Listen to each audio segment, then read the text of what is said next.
sense of anticipation, isn't there? We're on. Brilliant. Did we have a fantastic break? Were there discussions that were had? I thought it was wonderful. Thank you for everyone who's on our table. It was awesome conversations going there. Online, did you have a fantastic time as well? Yes. Amazing. I don't think they had as much fun as we did. Thank you for coming back inside on a sunny day to talk about these subjects. So I just wanted to introduce to you Professor Paul Greenhalgh, who is in some ways for me a very good way into thinking about the wider diaspora of ceramic and what it means within our sort of community. He wrote a brilliant book called The World in Ceramics, which sort of put in a sort of Gombrich type way the sort of ubiquity of it as a material. And so it's within that framework that he's going to introduce to us the notion of Danish ceramic. To those of you who had lunch today, you will have seen these wonderful white platters. They're by an artist called John Julian. And it was through him who he'd been taught by Paul at that stage at Cardiff University, I think, where he was studying. John Julian, who's gone on to be a remarkable ceramicist here locally. That I got to meet Paul, who at that stage was at the Sainsbury Centre, prior to that had been at the V&A, and more recently as a writer and curator. So Paul, thank you for coming here today to talk about our Danish ceramics.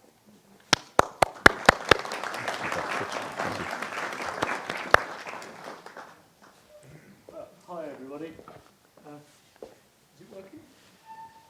Yeah. Hi everybody. I always think the first one after lunch is the worst slot, to be honest. But you look awake at the minute. What I want to do with my half hour is to perhaps broaden the discussion somewhat and to deal with. I'm getting feedback here, aren't I? Is that okay?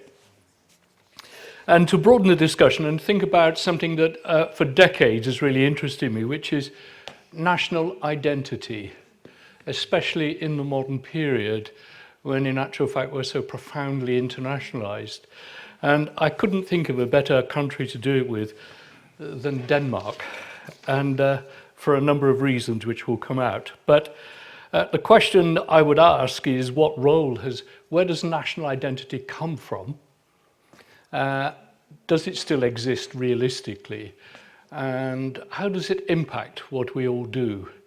I think is an interesting question. And it reminds me somewhat, as a first discussion, that when I was a museum professional in Washington, I had an idea that I wanted to do a Scandinavian exhibition for the 20th century. And I went to meet the Nordic nations, their cultural attaches all meet once a month to talk about things and to gossip in Washington. So I went to their meeting and I said, I've had this idea. I want to do an enormous Nordic exhibition from the late 19th century up to now. And the main theme is how weird you people are underneath it all, from the point of view that if you think about it, who was the first and the greatest of the expressionists? Edvard Munch. There's a grand symbolic expressionist tradition that goes right through the 20th century. And on the other hand, Scandinavian modern and modern art and design is profoundly rational and humanist and often abstract. And the two sit together, and we tend to think of the Scandinavian nations, especially I would say Denmark, Norway, Sweden, as having both these things, having this very symbolic expressionist tradition, having this rational humanist tradition, and the two sit alongside one another. Anyway, they thought it was a great idea, but we didn't do it, very sadly. But I think the V&A should do it still. But then when I looked at a lot of the work, I thought to myself, are those threads still there? Are those two heritages within Danish national identity? So that's my starting point. What I would say also, looking at this fantastic exhibition, Denmark, 5 million people. That makes it, we've got 68, haven't we? So 70 into 5. That means that our nation is 15 times bigger in terms of people I don't think our ceramic is 15 times better. There's something quite extraordinary going on in Denmark, that the ceramic culture reaches this pitch. It's worth thinking about. Anyway, oh yes, I'll show you some pictures.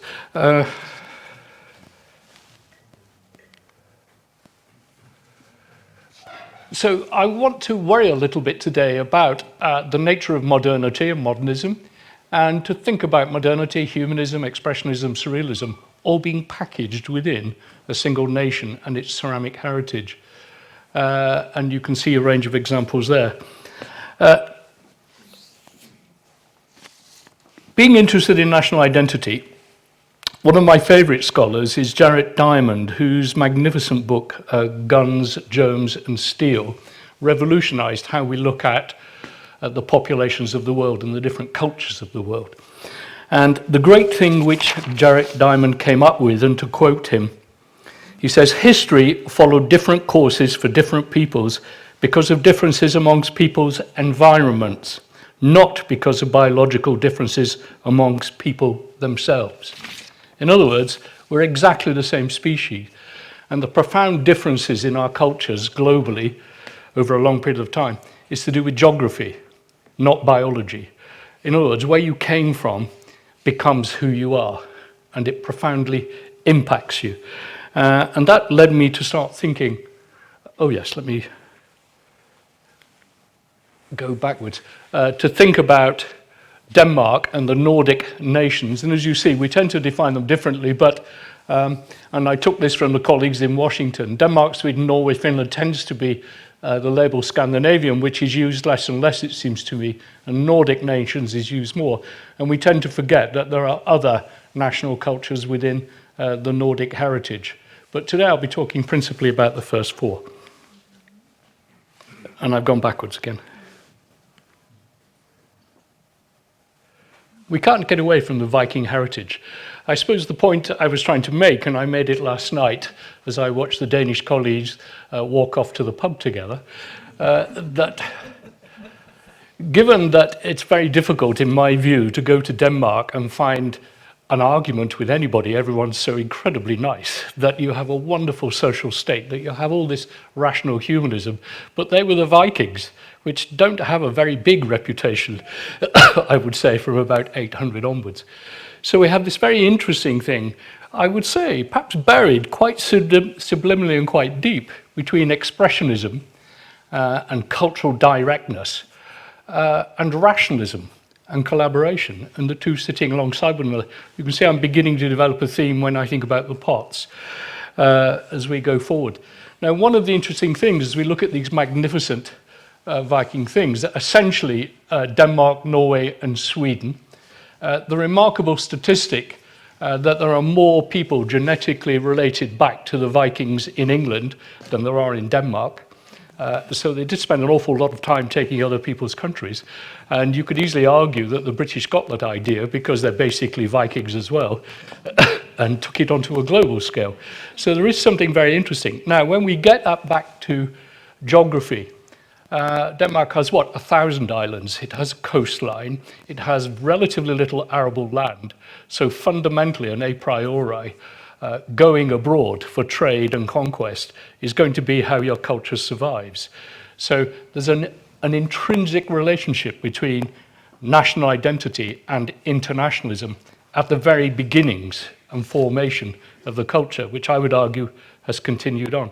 Secondly, the Vikings are a number of nations. It doesn't refer to an ethnic group. We think it refers back to an idea of the sea as a label. Therefore, collaboration within the adjacent nations, which also spend a lot of time fighting amongst themselves, of course, but collaboration within those nations in the national and national identity, and then projecting that into an international arena, is an interesting way to think about now, looking back. And the question is that fundamentally hardwired into a culture? Is that how the outlook has been forged? It's geography, not biology. And I couldn't resist putting this up because we've noticed today that mythology and symbolism very important to Scandinavian culture, and Marlene's pieces. I couldn't help putting up the Viking helmet because, you know, we're all heartbroken that the Vikings never wore helmets with horns in. It was completely invented by Hollywood. In other words, it's mythology, and that we wish they had done. So, there are three things I want you to think about. One is that more fundamental nature of how cultures form. And there's a lot of interesting work being done by anthropologists in those areas now, even within industrial culture. But secondly, the modern tradition within the Nordic nations, which is in itself really quite remarkable. Finland, Norway, Denmark, Sweden, collectively and principally within the Scandinavian nations, developing approaches to modernity which were radical and revolutionary and incredibly important through the 20th century. And again, to reiterate, when we think of the smallness of those populations in relation to America or the rest of Europe, it's quite a remarkable achievement what went on. And what I'm suggesting is, and the period I'm most interested in more broadly as a historian, 1890s to 1940, the absolute key pioneer modern period in which most approaches to modernity across Europe and the Americas and elsewhere was formed. That in that period, an outlook on culture, or a number of outlooks on culture within the Scandinavian nations formed, which became nationally and globally recognized. And I would say that those threads are still there in that exhibition, that the modern period finished, and then if we think that postmodernism is a term, it's actually not a very useful term, but that classic modernist period finished. But I would say that what came out of that is still there. Expressionism, symbolism, the studio craft tradition, the vessel, which is a point I'd like to come back to, abstraction, minimalism, organicism, which is part of surrealism. I would say all these components were developed then, and they're still there now, would be my view. And just briefly on the vessel, it did occur to me that even the more abstract sculptural and installation works in the exhibition, they make at least conceptual reference to the vessel. I picked that up actually in Martin's exhibition, your wonderful exhibition at Clay, that you're not making vessels, but the sense of the hollow tubular form and so forth, conceptually, the semi-Anders rule and so forth, that even at quite an abstract level. And then it made me ponder on whether within the Danish heritage in ceramic, the vessel has replaced the human form, because you don't come across a great deal of figurative, representational. The human figure is not common in Danish ceramic, I would say, over the last 100 years. It's pretty common in other traditions. And I would say to what extent conceptually the vessel has replaced the body is perhaps a way of thinking. Art Nouveau into Expressionism. I'm a big fan of Art Nouveau, and I was lucky enough to be in Copenhagen recently, and Copenhagen City Hall. The Danish approach, as Skomverker, I became aware, to Art Nouveau is quite heavily to do with the Gothic revival, quite heavily symbolist and quite historicist. But out of that and in that mix, perhaps our first great ceramic artist, and arguably Bindesbol, is he the first modernist in the sense of radically rethinking through how, for example, painting and the vessel come together? Some of the Bindesbol vessels are very, very big indeed, and really quite spectacular. And both these vessels made in the 1880s. So these are Bindesbol. So quite early on, we have a situation in which there's radical experiment in ceramic, and I would say in Denmark rather than the other Nordic nations. It's in Denmark it's happening. And I think these are incredible vessels to be being made then. And you always find out, and all of our Danish colleagues know, he also designed the Carlsberg Pilsner label. So not only a great ceramicist, but very good taste in beer at the same time. And he designed the dragon fountain in front of the city hall. So an architect designer working across the arts, but radical within ceramic. I would argue also that that's the basic components of modernism. Another story which I think is interestingly important is that Paul Gauguin, it's not widely known, it's getting to be better known, that Gauguin was a very important ceramic artist as well as painter. And we tend to, as we so often do in the history of art, background one of the key influences in his life, his wife, Mette, who was Danish. And contrary to popular beliefs, and there have been a number of books about Paul Gauguin and sex and what he got up to sexually, including that he was a transvestite and including that he was bisexual, as well as almost certainly in modern terms a paedophile when he was in Tahiti. But in actual fact, what we tend to bypass is the fact that he remained married all his life, that he lived in Copenhagen for a period, and that Mette looked after his career to a considerable extent and kept him going. And however dysfunctional the relationship, it kept going, and up to his death in 1903, and that accounts for why there are so many great Gauguins in Copenhagen in the Glyptoteks, including 12 magnificent pots. And I always wondered, that's a self-portrait, and this is another one here, and this is Mette Dag. To what extent these examples were important for the artists who were around at the time, because they became known. And this very, very famous vase by Ferdinand Williamson, the Expressionist tradition in Denmark, as you can see, by 1891. And we wonder to what extent across the Nordic nations a powerful approach to symbolic and expressionist art develops. And we have Munch here in Norway. So we have a powerful modern thread running through the century that really develops in the 1890s. And then, perhaps more famously, Scandinavian modern, an approach to modern design and architecture which blossomed in Sweden, Finland, and Denmark, less so in Norway, and became internationally known, and perhaps reached a grand climax in the 1930 Stockholm exhibition, where a very particular approach to modern movement design developed and consolidated and became known as Scandinavian modern across the face of Europe. I would say more than anything as well, rather than Bauhaus or De Stijl or suprematism or constructivism or the other modern movements in Europe, Scandinavian modern was incredibly important for Britain, and we tended to embrace it. Very hard to imagine Terence Conran without Scandinavian modern, one might say.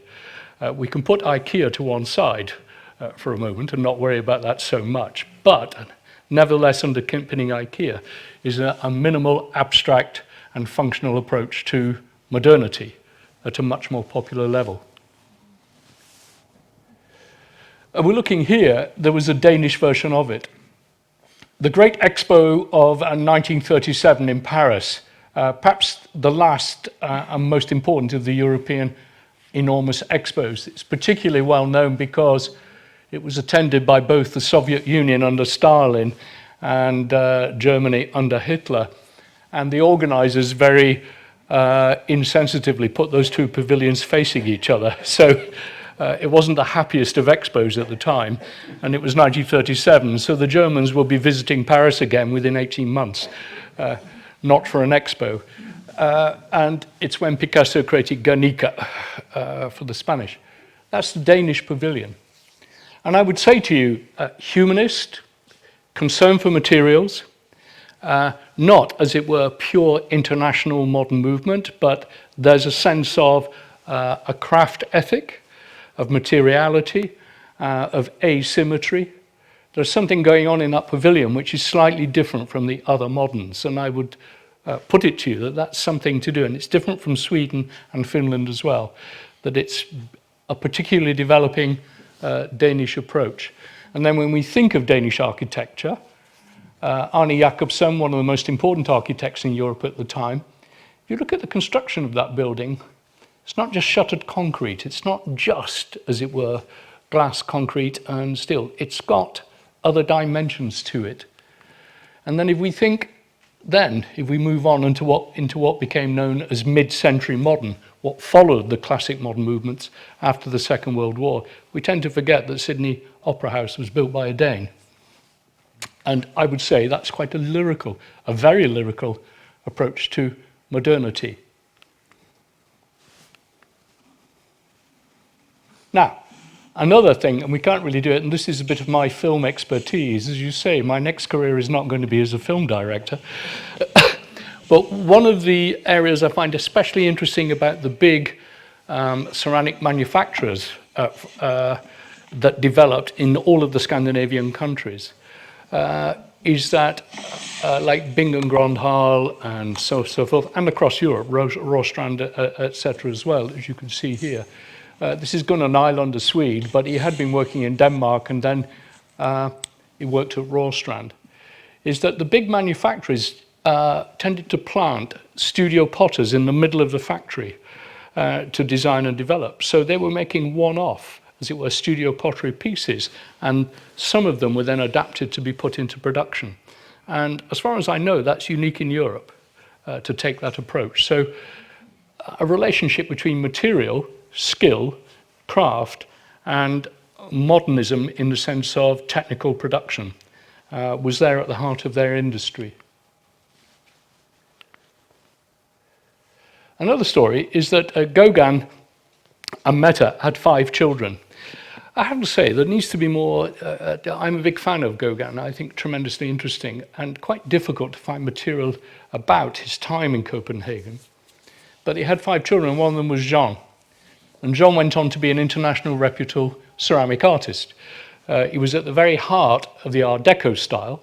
He designed enormous sculptures in ceramic for the Art Deco exhibition in Paris in 1925 and lived on into the 60s and continued to design all his life. Now, what I would say is what makes him different is that he's profoundly representational. In fact, I remember showing these pieces to the lovely Michael Flynn, and he didn't really want to look at them again because he didn't like the idea that somebody had arrived there 40 years before he had.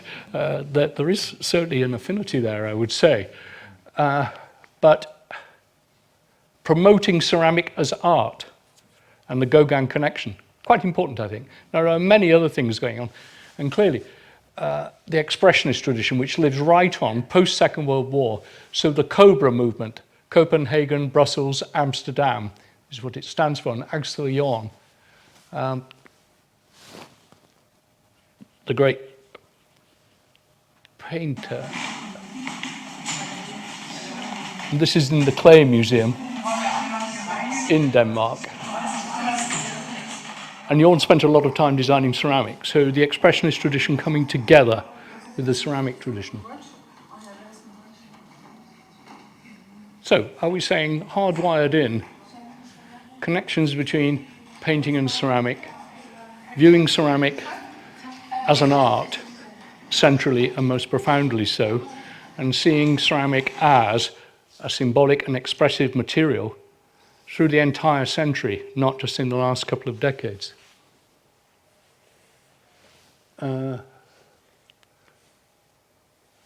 Right. I think important as well, and we've not represented it in the exhibition here, and there's no reason to, is the straightforward, as it were, post-Bernard Leach studio craft tradition is obviously very strong in Denmark as well and goes around. And one tends to forget that Sven Behr, one of the absolute stalwarts of the British scene, and trained by Michael Cardew, who regarded him as his best ever student, and now I think in his early 90s and still going. Yes, I do apologize for these films. It looked good when I did it. But you get a sense of the weight of the thing. Sven Behr, so a Dane making his life training abroad, and decided in this case to making his life abroad. We begin to pick up a trend of a tendency of Danes to be very Danish, but also international, not simply in their outlook, but also in terms of travel and where they move. The diaspora is absolutely enormous, and Sven Behr would be an example of that. And then we come to the current exhibition and current thinking. Bodo Mans, who's not in the current show, but clearly part of a trend, which I would say is about a lyrical, abstract geometry. There's one of Heidi's pieces.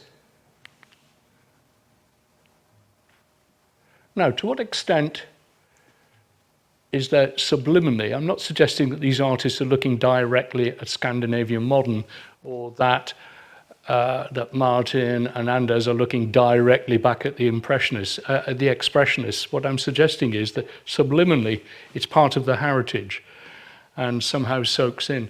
The approach to geometry is quite particular in this work, I think.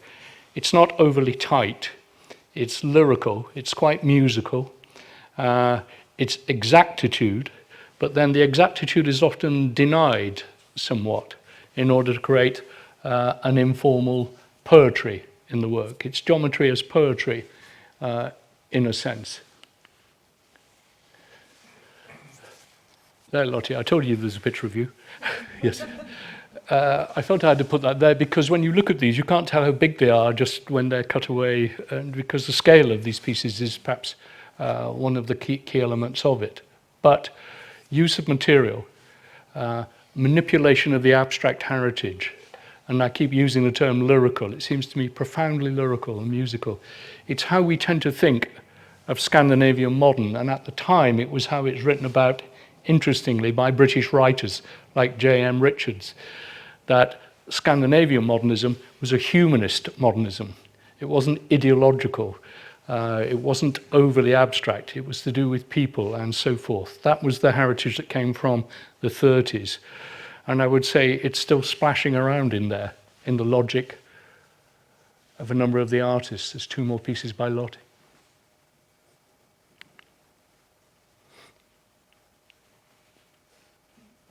And I would say, same point in Marie's pieces.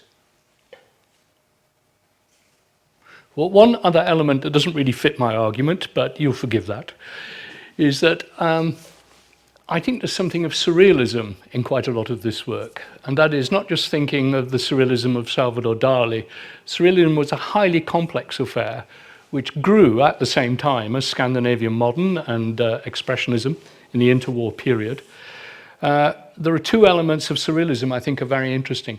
One is what I would call the aesthetic of contradiction, whereby you deliberately create something which you then has a contradictory element to it as well. I was reading an article about Martin where they talked about the idea of tubes and pipes, but also there's a reference to blood vessels and the human form. In other words, organic humanity being fused with a different technology. And clearly, if you add a third element, that clearly it's glazed ceramic and has a vessel element in it. The aesthetic comes out of bouncing contrary components together. I would say it's a big element in Anders Rørt's work. When you look at his installation pieces, yes, these are very much organic. I'll come back to organic. There's something very contrary about these pieces. They feel like vessels, but they're too big. They look like people, but they're not people. There's a contradictory element in it, which I think comes to us from the Surrealist heritage. And you're looking there, the blue piece there is in the exhibition over there. And it's a pity we don't have a football-sized field gallery. That would be very lovely to do all these things, wouldn't it? But putting components together that don't go together, furniture and bizarrely shaped ceramic objects which don't naturally go together, and you force them together to create a new aesthetic. That's surrealism, I would say. This is again Anders. And I would say, for me, it comes up in a range of the work. The unexpected. This has been to Skottgard.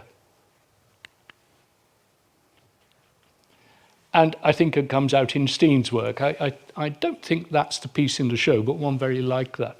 Now, the second element of surrealism, beyond contradiction, is organicism, of developing an organic approach to form which suggests human beings. And it edges over into what we would term metamorphosis, whereby is it rocks and boulders? Is it plants? Is it body parts?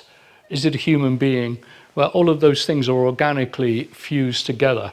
There's a very big element in elements of Dali and Tongi and in Miro and in other artists as well. An organic approach to form whereby there is no human being there, but human beings are suggested. There's no natural form there, but nature is suggested. It's kind of geology and botany and biology coming together. That's a language the surrealists developed. And I think quite a few of the pieces in the show display that, I would say. There's an additional surreal thing there with the sharp linear geometry in Steen's pieces. And I think they come through in Morton's pieces as well, organicism. And the tendency towards installation work, which is very common, it seems to me, in a growing phenomenon in Danish work. Of course, the installation itself developed in the surreal decades.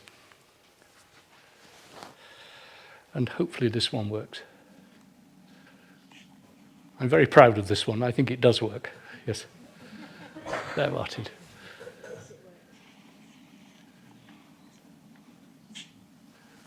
From Martin's retrospective, which is still open, I think, at the Clay Museum in Denmark. So, what am I suggesting? I'm not suggesting that they're all Vikings, although they all look distinctly like Vikings as they went off to the pub together last night. It struck me.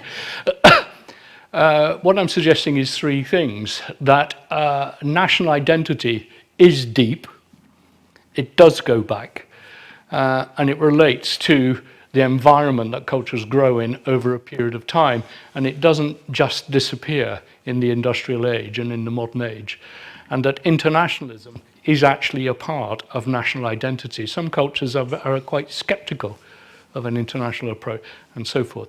So there is a deeper thing going on, which we wouldn't overplay, but it's there. Secondly, within the modern heritage, from the 1890s onwards, there are two major threads coming through. The rationalist, humanist, geometric heritage, which we can still see playing quite heavily, and what I would term a symbolist, expressionist, added with surreal components, which comes through, which is there as well. And it's not overtly representational in the sense of the human figure. I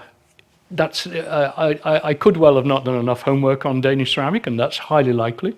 But my view is that the humanity and humanism is sublimated into the work. It's not to do with human bodies. It's a sublimation.